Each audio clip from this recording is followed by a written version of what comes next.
KPBS On Demand is supported by Splatero, helping homeowners pay for home improvements by offering streamlined access to your home's equity with no additional monthly payments or new debt. Splatero provides a lump sum payment in exchange for a share of your home's future value. Pre-qualification available at splatero.com. Good morning. I'm Annika Colbert. It's Friday, August 20th. Local advocates push for the Green New Deal. More on that next, but first, let's do the headlines.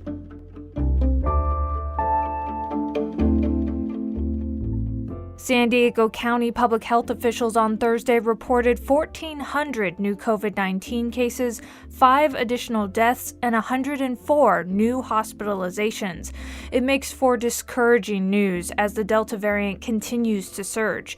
The newly hospitalized patients bumped the county's total up to more than 700. 1 month ago, that number was 179.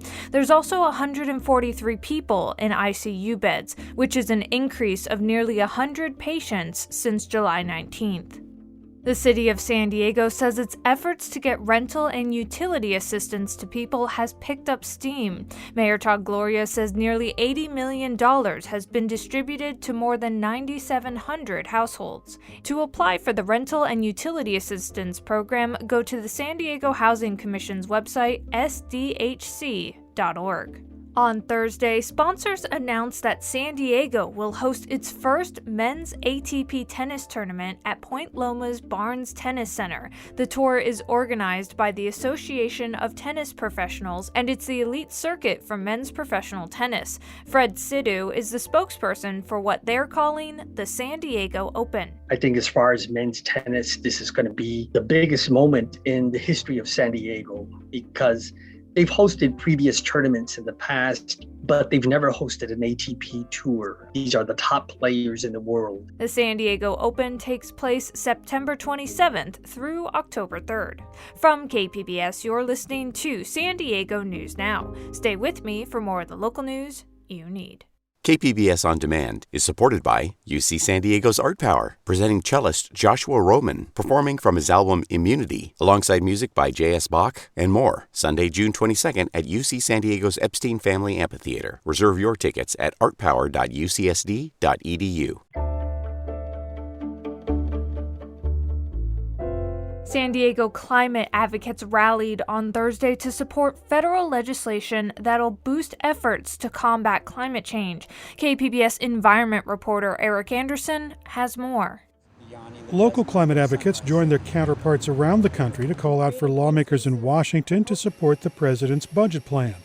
The blueprint contains more than $3.5 trillion worth of spending on the president's agenda.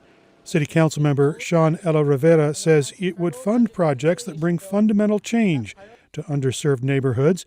He says they should fund electric car infrastructure, lead pipe removal, and expansion of public transportation, among other things.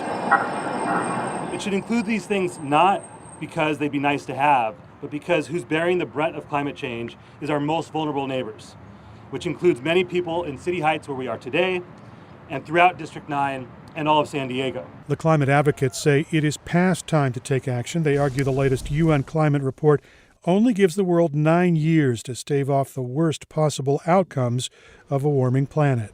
We're in a climate emergency, and we will not have a livable future without bold climate action.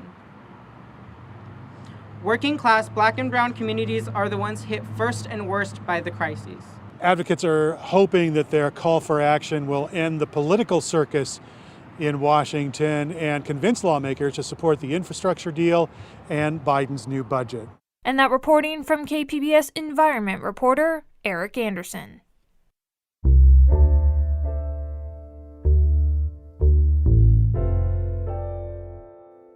Southern California's biggest water supplier is calling on people to limit their water use amid a prolonged drought. KPBS's Alexandra Rangel has more on what this means for San Diego. Drought conditions are worsening in the western U.S. The U.S. Drought Monitor says more than 95% of the region is in a drought. Continued droughts are forcing the Metropolitan Water District of Southern California to ask water agencies to voluntarily conserve water. Jeff Stephenson is the water resource manager for the San Diego County Water Authority. He says the county is decades ahead in conservation practices. Here in San Diego, we have a great history of water use efficiency. We've cut water use per person in half over the last 30 years. The supply alert comes a day after the first ever water shortage was reported on the Colorado River. Although that shortage mostly affects Nevada and Arizona, San Diego does receive 60% of transfer water from the Colorado River, which may seem like a lot, but... And what makes us in a better position than other parts of the state, especially Northern California, is 30 years ago when we started diversifying our water supplies. Over the years, Stephenson says San Diego went from having only 2 water supplies to a multitude of sources that include reservoirs, recycled water, and groundwater. He says we'll be facing a real problem if voluntary reductions become state mandates for everyone across the board. It's too soon to tell really if that's going to happen. But if the state were to do that, we'd like them to offer the stress test again so that we can show this model that we created that the rest of the state could emulate, that we've diversified our supplies, we're prepared for drought. Stephenson says we'll have to wait and see if we'll be hit with the reduction mandate in the months to come. But for now, he encourages San Diegans to continue using water efficiently. And that reporting from KPBS's Alexandra Rangel.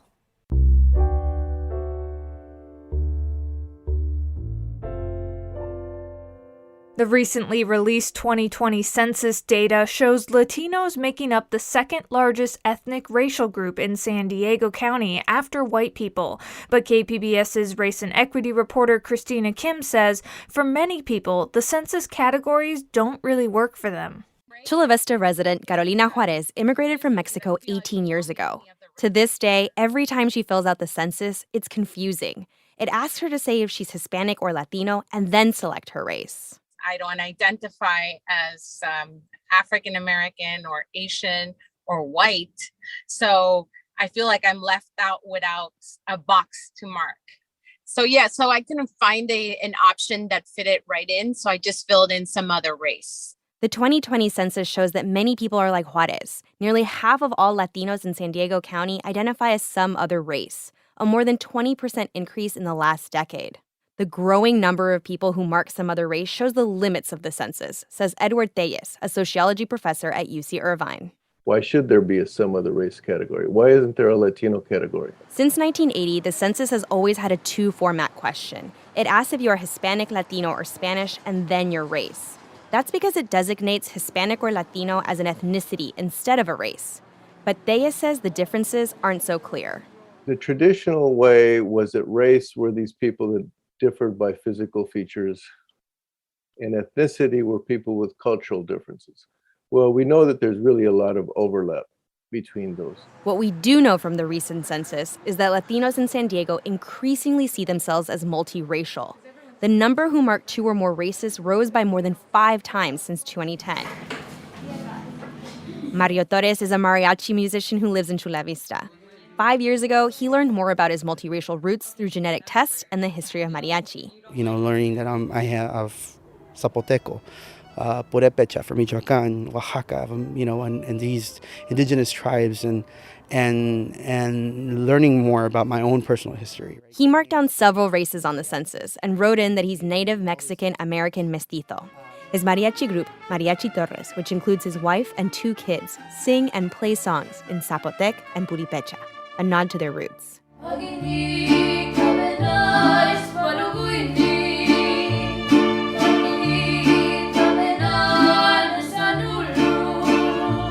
I want to acknowledge also the indigenous part. I want to acknowledge the other parts too. Why is that important? Because it's me. If I don't know my history, if I don't know my roots, then I don't have an identity. People like the Torreses are recognizing their complex racial and cultural identities, both on the census and for the Torres family through their music. And that reporting from KPBS race and equity reporter Christina Kim. Coming up, the annual Vista Viking Festival will be virtual again this year. Plus, the Studio Door celebrates its 7th anniversary by showcasing San Diego drag icons. We'll have that next, just after the break.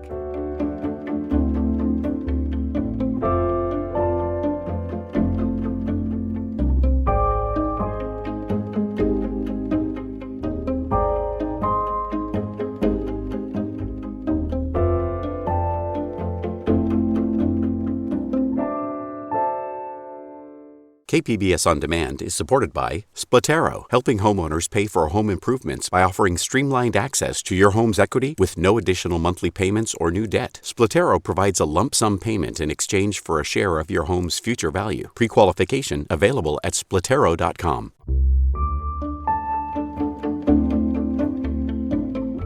Imagine a beautiful summer day and the annual Vista Viking Festival.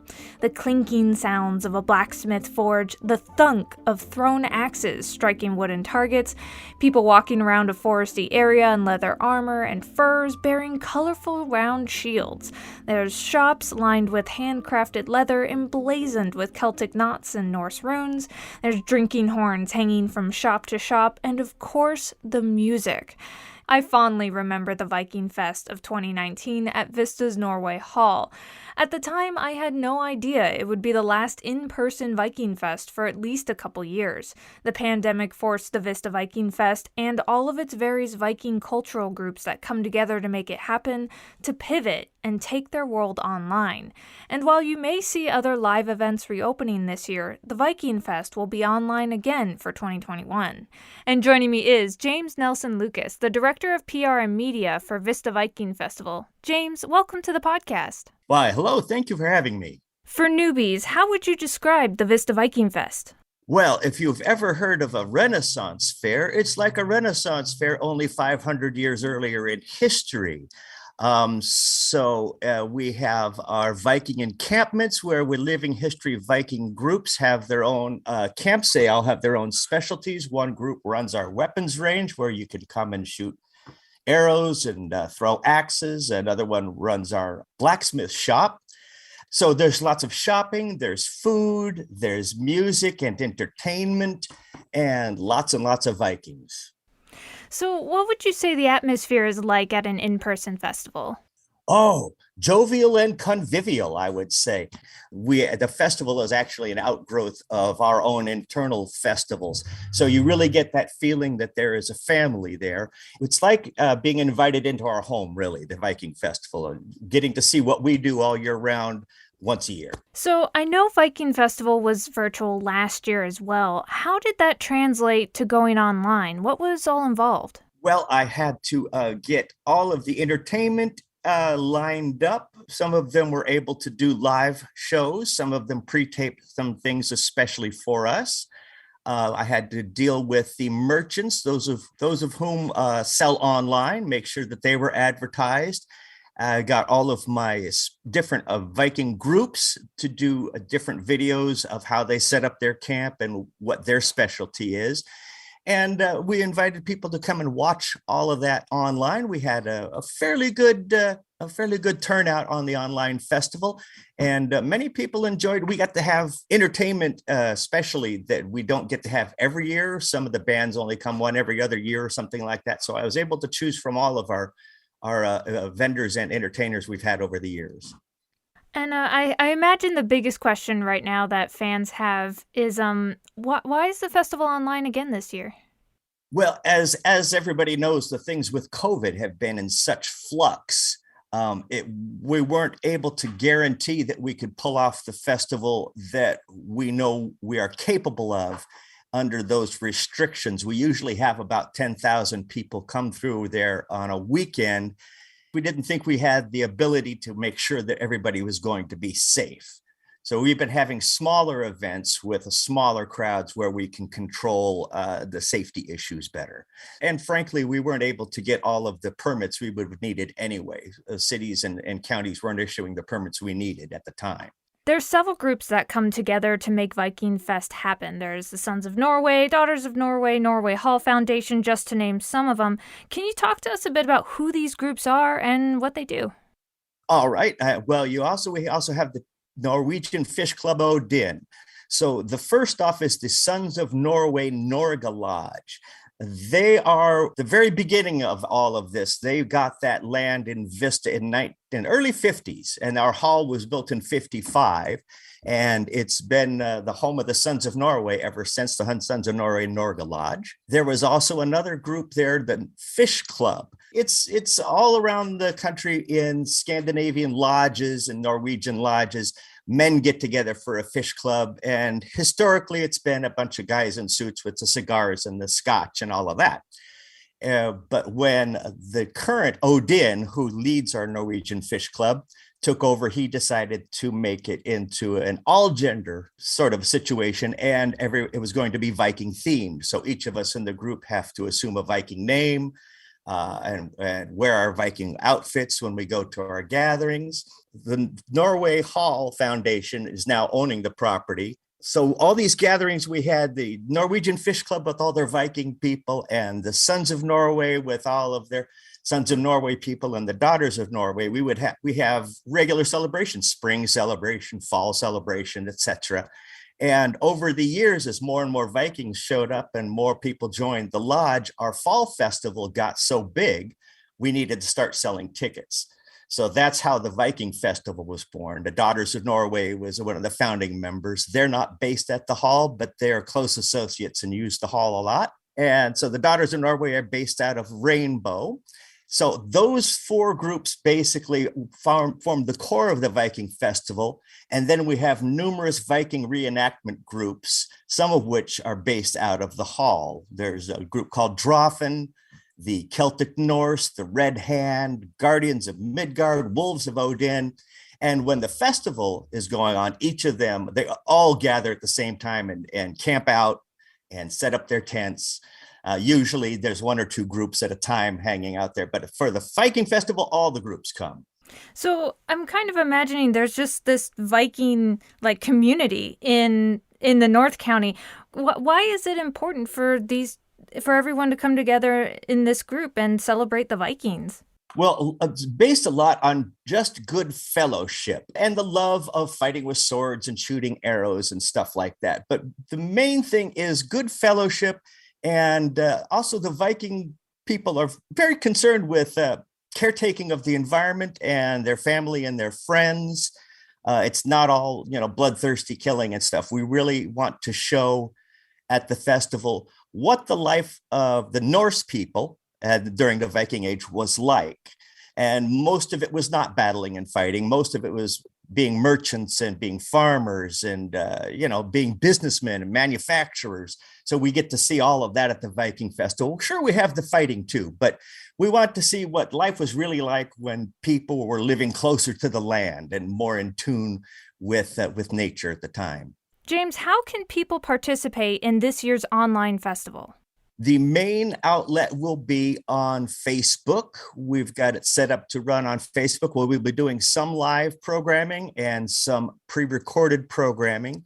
We're going to be putting that up on our YouTube page shortly after it goes out live on Facebook. And just check us out on VistaVikingFestival.com, and I will be putting up the list of events, times, and how to watch on our website. All right, and I've been speaking with James Nelson Lucas, the Director of PR and Media for the Vista Viking Festival. James, thank you so much. Thank you for having me. The Vista Viking Fest will be online September 25th and 26th on their Facebook page and YouTube channel. Information and a full list of events happening between now and then and even after for Val Halloween in October is on the festival's website.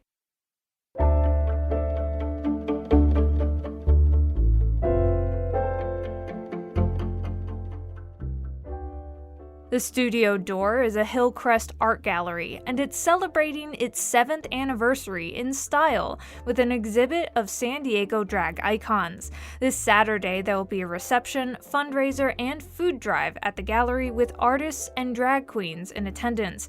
KPBS arts reporter Beth Accomando says the event highlights the connection between drag and activism. Drag is a combination of art and activism. You can't pull off drag without an insane level of artistry and creativity. Yeah, drag, I've always said, is the mother of invention, right?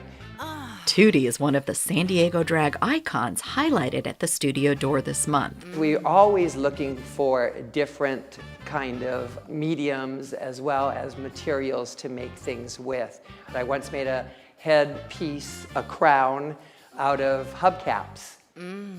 Paris is another icon, and her drag performances are famous for inspired costumes. When I started doing drag, I kind of realized I can get away with anything. So I have like my carousel dress that has the horses, roaming around it and it lights up. But doing drag, even in ridiculously cute outfits, is still at its core a provocative act because it's pushing boundaries and challenging society's norms. Maybe that's why since the 1970s, drag queens have been involved in activism for LGBTQ rights, AIDS awareness, and gender equality. That's like one of the proudest parts about being a drag queen, is that we are those ones that, when something goes down in the community, you want to be the kind of bright light part of it first off, but then you also want to be the part that is involved in helping, and that's historically been that way. The drag is just an added tool to get more attention.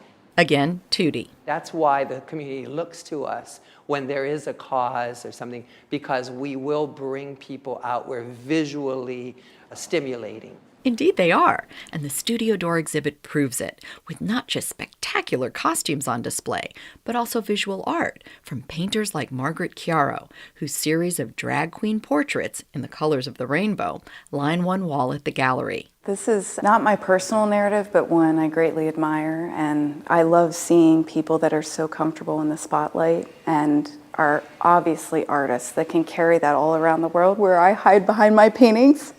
Patrick Stillman, the Studio Door's owner, says activism and drag queens go hand in hand, which is why Nicole the Great, another San Diego drag icon, worked with Stillman to create this Saturday's event as more than just a reception for the exhibit. But the heart of that is to raise funds for two great food charities, the Emergency Food Voucher Program and Take What You Need Tuesdays.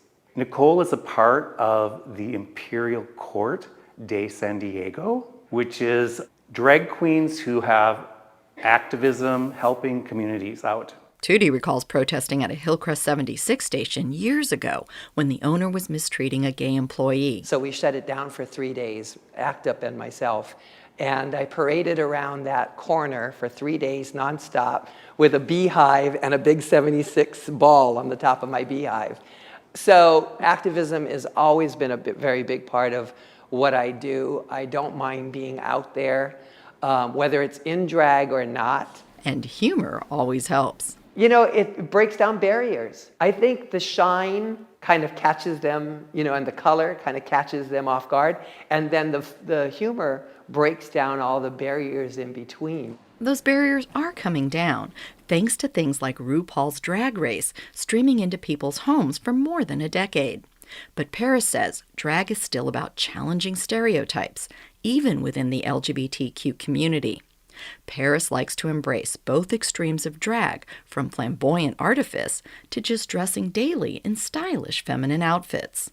I'm Filipina. For the Filipino community, I am way too much drag because they want a lot more of the natural woman. And then for the more American community, I'm way too feminine, not so much like on the high drag. But then I am extremely flexible, so I don't know what any of y'all are talking about.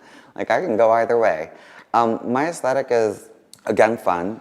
But it's fun fueled by an underlying sense of resistance to conforming to anyone's norms, and the creativity to create magic out of anything. And that's what the Studio Door is celebrating on its 7th anniversary. Beth Accomando, KPBS News. The Studio Door reception and charity event is this Saturday, but the exhibit runs through August 28th.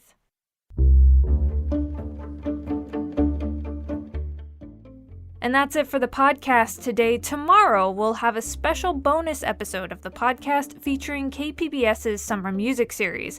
In the meantime, be sure to catch KPBS Midday Edition at noon on KPBS Radio, or check out the Midday Edition podcast. You can also watch KPBS Evening Edition at 5 o'clock on KPBS Television. And as always, you can find more San Diego news online at kpbs.org. I'm Annika Colbert. Thanks for listening, and have a wonderful weekend.